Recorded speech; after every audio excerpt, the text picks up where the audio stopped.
두 번째 경희 피레타니원의 강재춘 원장입니다. 자, 저번 시간에 함포진의 염증, 자, 구진, 왜 발생하는지에 대해서 간단하게 설명드렸습니다. 자, 다시 한 번 더 설명드린다면 이 염증이란 세포의 손상이다.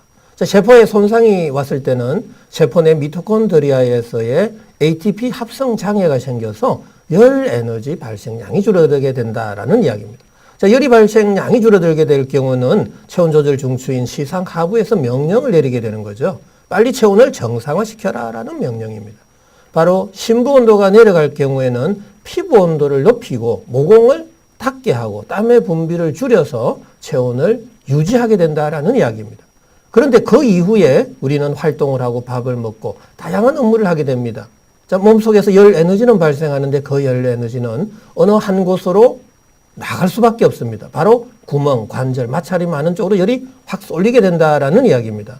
자, 그런데 마찰이 가장 많은 곳은 우리가 물건을 잡거나 걸어 다닐 때 바로 인체 부위 중에서 손바닥, 발바닥이 되겠죠. 자, 그쪽으로 열이 확 쏠리게 되면은 그 부위의 피부 온도가 올라가게 된다라는 이야기입니다. 자, 피부 온도의 상승이 바로 염증이다라는 이야기입니다. 자, 그런데 피부 온도의 상승은 표면 장력의 약화를 동반하게 되는 거죠. 그때 압력과 밀도가 낮은 공간으로 밀어내는 힘이 강하게 작용하면서 조직에 변형이 온다라는 이야기입니다. 바로 구진, 결절, 또 수포, 농포, 결절, 종기, 종양과 같은 조직에 변형이 오게 된다. 특히 구진, 수포, 농포 등이 집중적으로 손, 발바닥, 또 측면부에 생길 때 우리는 함포진이라고 할 수 있습니다. 자, 그 다음에, 자, 오늘, 그럼 이 시간은 우리 함포진의 정의, 또 발생 기전 치료, 원칙 치료 방법에 대해서 또 강의를 한번 더 해드리겠습니다. 자, 함포진이란, 보죠. 자, 우리 과도한 열 에너지의 쏠림에 의해서 피부 온도가 올라가게 되는 거죠. 그때 표면 장력이 약하게 된다라는 이야기입니다. 자, 표면 장력이 약화가 손 발바닥으로, 자, 마찰이 많은 손 발바닥으로 지속적으로 열 에너지가 과도하게 방출이 될 때 그쪽에 표면 장력은 약해지고 조직에 변형이 오게 되는 거죠. 바로 발적, 수포, 농포 이러한 염증성의 증상들이 나타날 때 바로 함포진이라 한다라고 볼 수 있습니다. 자, 그렇다면 함포진의 발생 원인은 무엇이죠? 너무나 많죠. 세포의 손상을 일으키는 모든 팩터들이 다 발생 원인으로 보시면 됩니다. 단순한 세균과 바이러스적인 관점도 아니고 세포의 손상을 일으키는 요인들은 너무나 많죠. 우리가 중금속, 독성 물질 이런 것도 다 세포의 손상을 일으키죠. 당연히 세균과 바이러스, 곰팡이들도 세포의 손상을 일으킵니다. 자, 그리고 내가 살고 있는 그 공간의 온도, 습도, 압력, 이 또 다 영향을 주는 거죠. 그 외에도 우리가 교통사고를 당했다. 강한 충격이 와도 세포의 손상을 일으키게 됩니다. 자, 이러한 모든 세포의 손상은 심부 온도의 저하를 유발하게 된다라는 이야기죠. 자, 심부 온도의 저하는 모공을 닫게 되고 피부 온도를 높이는 그러한 인체의 생리적, 병리적 현상이 발생하기 때문에 당연히 이걸로 인해서 또 염증이 발생할 수 있다라는 이야기입니다. 굉장히 크게 보셔야 됩니다. 어느 한 부분만 보면은 함포진의 발생 원인을 정확하게 이해할 수가 없습니다. 그 외에도 우리가 물, 담백, 당분, 지방 이 하나하나, 먹거리 하나하나에서도 우리가 염증이 발생할 수 있음을 이해하셔야 됩니다. 자, 그 다음에 그렇다면 이 함포진의 발생 기전을 조금 더 우리가 토식화해서 한번 설명드려보죠. 자, 세포의 손상이 모든 질병의 시작이 되겠죠. 그런데 세포의 손상은 조금 전에도 말씀드린 대로 압력, 온도, pH, 전해질, 약물, 여러 가지 다양한 환경, 여건들이 세포의 손상을 유발하게 된다라는 이야기입니다. 세포의 손상이 일어났을 때 세포 내 그 소기관인 열을 발생하는 그 기관, 바로 미토콘드리아에서의 기능이 떨어지고 그때 ATP 합성의 장애가 생기게 되고 당연히 열 발생량이 줄어들게 된다라는 이야기입니다. 자, 열 발생량이 줄어든다는 소리는 뇌를 포함한 오장육부의 온도가 낮아지게 되는 겁니다. 바로 이때 시상하부에서는 바로 캐치를 하게 됩니다. 온도가 지금 낮아지고 있어. 빨리 체온을 유지해야 되겠다라는 이야기죠. 당연히 모공을 닫게 된다라는 이야기입니다. 자, 이 모공이 닫힐 때는 손발 끝에서 심장으로 서서히 모공이 닫히게 되는 거죠. 자, 모공이 닫힌 이후에 우리는 일상적인 생활을 하게 됩니다. 자, 밥을 먹고 운동을 하고 여러 가지 공부도 하고 연애도 하고 다양하게 하죠. 자, 그때 몸속에서는 열이 발생을 하는데 그 열 발생이 원활하게 나갈 수가 없다. 열 방출에 곤란이 생기게 되는 겁니다. 자, 강제적으로 열을 빼내야 되겠죠. 그때 바로 가려움증이 생긴다라는 이야기입니다. 자, 그 다음에 마찰이 많은 쪽으로 손바닥, 발바닥 쪽으로 열 현상이 쏠릴 경우 그때 피부 온도가 올라가게 되고 그때 바로 염증이 생기게 된다라는 이야기입니다. 자, 염증의 이 상황은 피부 온도가 올라간 결과죠. 세균과 바이러스가 서로 싸우는 과정에서 염증이 생기는 부분도 있겠지만 제가 바라보는 이 세포 열 에너지 학적 관점에 있어서는 바로 피부 온도가 올라가서 염증이 되었다라는 이야기입니다. 자, 피부 온도의 상승은 표면 장력의 약화를 초래하게 되고 그때 조직에 변형이 오게 된다. 바로 수포, 농포, 구진 이러한 현상들이 손, 발바닥에 생겼을 경우 바로 한포진이다라고 이야기를 할 수 있다라는 이야기입니다. 자, 이제 한포진 왜 발생했는지 어떻게 치료해야 되는지 자, 이 도표를 보면서 우리가 이해할 수 있겠죠? 자, 한포진의 증상을 볼까요? 가장 대표적인 게 소수포입니다. 지금 이 사진에서도 보면은 아주 작은 수포들이 볼 수가 있습니다. 자, 그 다음에 가려움증이 생긴다. 자, 가려움증은 왜 생기죠? 바로 모공이 다쳤기 때문에 생겼다라는 이야기입니다. 자, 모공은 왜 다쳤죠? 체온을 유지하려고. 심부온도가 낮아서라는 이야기입니다. 자, 심부온도는 왜 낮아지는 거죠? 세포에 손상이 일어났기 때문에 그렇다라는 이야기입니다. 자, 그 다음에 표피의 탈락입니다. 여러 가지 좀 한포진이 장기화됐을 때는 표피의 탈락 현상이 생기죠. 자, 왜 탈락이 되는 거죠? 항시 의문점을 가지셔야 됩니다. 왜? 자, 저는 모공이 닫혀서 피부의 수분 공급량이 줄어들어서 각질 세포 간의 점착성이 줄어들게 됩니다. 물이 없는 세상은 먼지와 같습니다. 인체 또한 마찬가지입니다. 손바닥, 발바닥으로 충분한 수분 공급이 안 될 때 그 각질 세포 간의 점착성이 줄어들게 된다라는 이야기입니다. 바로 그때 인설, 각질과 같은 표피의 탈락이 생기게 된다라는 이야기죠. 자, 그 외에 또 합병증으로는 조갑의 변화도 생길 수가 있습니다. 우리가 조갑 근해에 염증이 생길 수가 있죠. 자, 그 염증이 장기화됐을 때는 조갑 형성의 장애도 생길 수밖에 없습니다. 다양한 증상들이 나타날 수 있다라는 이야기입니다. 자, 그렇다면은 한포진에 대한 궁금증 한번 풀어볼까요? 자, 염증은 왜 생겼나요? 라는 이야기입니다. 자, 세균과 바이러스가 들어가서 서로 싸우면서 생겼나요? 아니면 제 이론대로 자, 세포에 손상이 왔고 그때 심부온도가 떨어지면서 열 체온을 유지하려고 모공을 닫고 피부 온도를 높이는 현상이 벌어진다라는 이야기입니다. 자, 피부 온도가 올라갈 때 바로 염증이 생긴다라는 이야기입니다. 자, 그 다음에 특히 왜 손, 발바닥에 염증이 잘 생기는 이유에 대해서 우리가 질문을 해보는 겁니다. 바로 물건을 잡고 걸어 다닐 때 마찰열이 많이 발생하는 부위입니다. 자, 마찰열에 의해서 피부 온도가 올라가는 거죠. 피부 온도의 상승은 바로 염증이 생긴다라는 이야기입니다.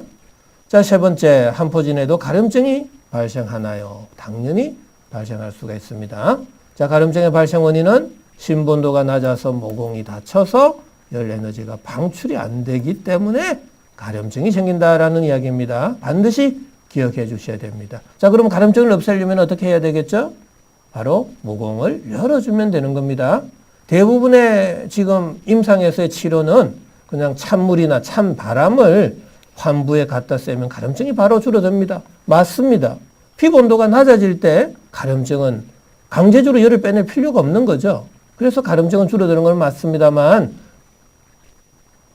결과는 뭐죠? 모공이 다치게 된다라는 사실입니다. 자, 모공이 닫힌 이후에 다시 밥을 먹고 활동을 하게 되면 열 에너지가 발생하고 그 열 에너지는 나갈 수가 없겠죠. 그럼 그 이후에 다시 가려움증이 생기기 때문에 가려움증은 치료되는 게 아니라 무한 반복적으로 계속될 수밖에 없다라는 사실입니다. 자, 네 번째, 수포, 농포 등은 왜 생기느냐라는 이야기입니다. 자, 왜 생기죠? 곰곰이 생각해 보셔야 됩니다. 바로 저는 인체 물리학적, 세포 열 에너지학적 관점으로 바라보기 때문에 이걸 쉽게 설명드릴 수가 있는 겁니다. 바로 피부 온도가 상승이 됐다. 그때 표면 장력이 약해지고 압력과 밀도가 낮은 공간으로 밀어내는 힘이 세져서 조직의 융기 현상이 초래된 증상들이다라는 이야기입니다.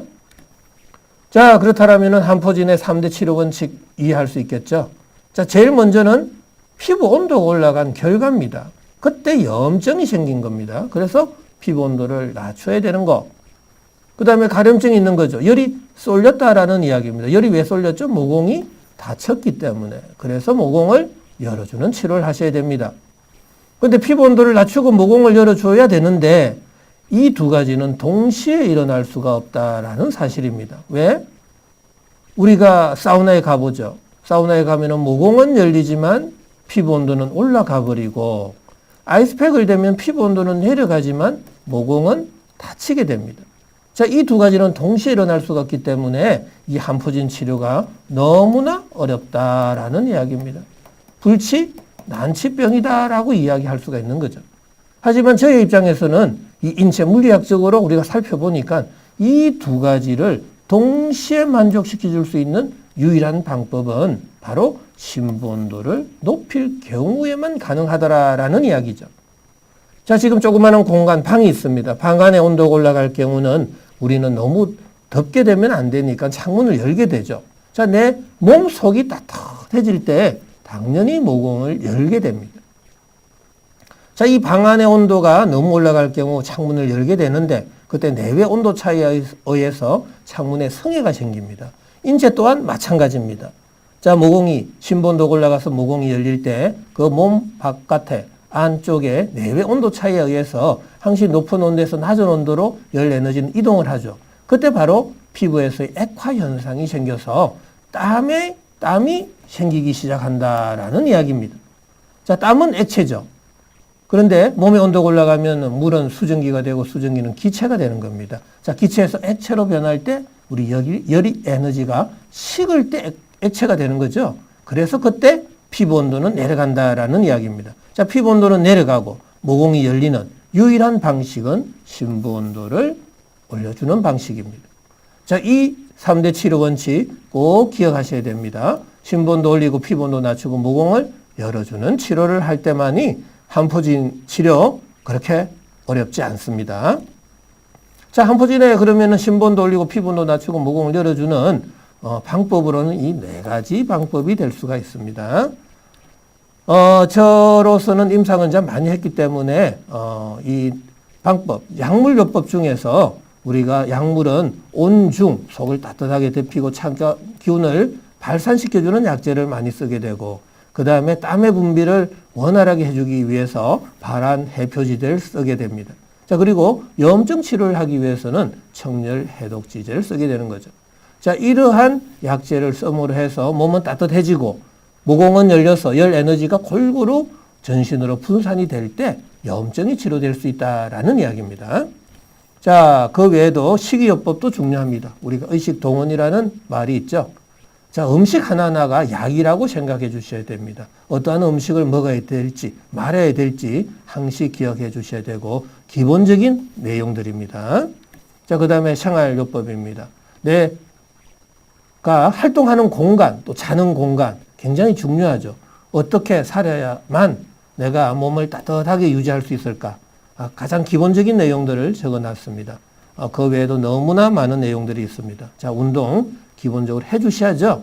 하루에 1시간 정도. 그리고 대체적으로 이 가려움증은 저녁에 더 심합니다. 낮보다는 저녁에 심해서 저녁에 조금 더 운동을 해주면 조금 더 효과적이지 않을까라고 생각하고 있습니다.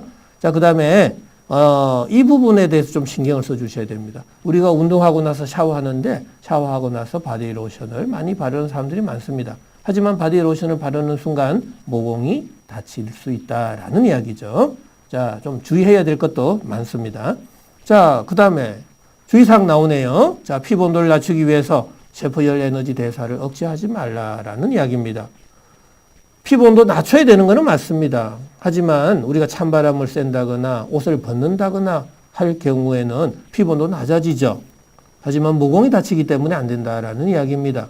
자, 그 다음에 염증을 치료하기 위해서 피부 온도를 확 낮춰주는 약들이 많습니다. 한약되든 양약제든 세포의 열 에너지 대사를 억제해서는 안 되겠죠. 당연한 겁니다. 세포의 열 에너지 대사가 억제되면 피부 온도도 낮아지겠지만 심부 온도까지 낮아진다는 사실 결코 잊어서는 안 될 겁니다. 자, 모공을 닫는 행태 안 되겠죠. 자, 피부 온도를 높이는 사우나 찜질방 이것도 조심해야 되겠고 찬 음식, 기름진 음식 다 피해 주셔야 됩니다. 자, 기름진 음식이 안 되는 이유 간단하게 설명드리면 자, 기름 속에는 불포화 지방산과 포화 지방산이 있죠. 근데 불포화 지방산은 몸 속에 들어가도 약간의 분해가 되고 녹을 수 있지만 포화 지방산은 잘 녹지 않습니다. 어떤 포화 지방산은 93.6도 정도 되어야 분해가 되기 시작한다라는 이야기입니다. 자, 그러면 기름 속에 포화 지방산이 있고 포화 지방산이 몸 속에 들어가서 분해가 되지 않으면 열이 발생하지 않는다. 열이 발생하지 않으면 심부 온도는 내려갈 수 있다라는 이야기입니다. 심부 온도가 내려갈 때는 모공이 다치고 피부 온도가 올라가서 가려움증과 여움증이 더 심해지겠죠. 한포진 치료될 수가 없겠죠. 그렇습니다. 자, 지금까지 한포진에 대해서 강의해 드렸습니다.